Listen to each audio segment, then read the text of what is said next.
There's enough data now of the real experience with the coronavirus on the ground to really make these predictions much more sound. So when people start talking about 20% of a population getting infected, it's very scary. But we don't have data that matches that based on the experience. And then finally, the situation about ventilators. We were reassured in meeting with our colleagues in New York that there are still ICU beds remaining, and there's still significant over 1,000 or 2,000 ventilators that have not been utilized yet. Please, for the reassurance of people around the world, to wake up this morning and look at people talking about creating DNR situations, do not resuscitate situations for patients.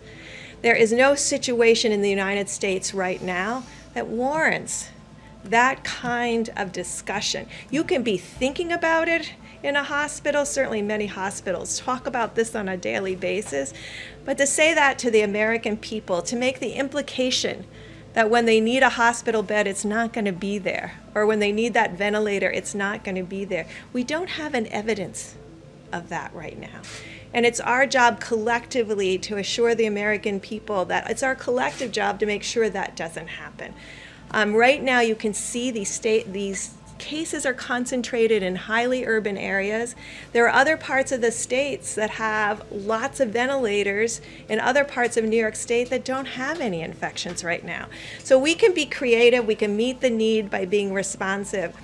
But there's no model right now, no reality on the ground where we can see that 60 to 70% of Americans are going to get infected in the next 8 to 12 weeks. I just want to be clear about that. So we're adapting to the reality on the ground. We're looking at the models of how they can inform, but we also are learning very clearly from South Korea and from Italy and from Spain.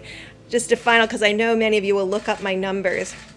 The only people who are over really 1 in 1,000 cases are people that have very small populations like Monaco and Liechtenstein. So you will see a different number coming from when your population is really tiny. One case can put you over 1 to 1,000 or 2 to 1,000. Thank you.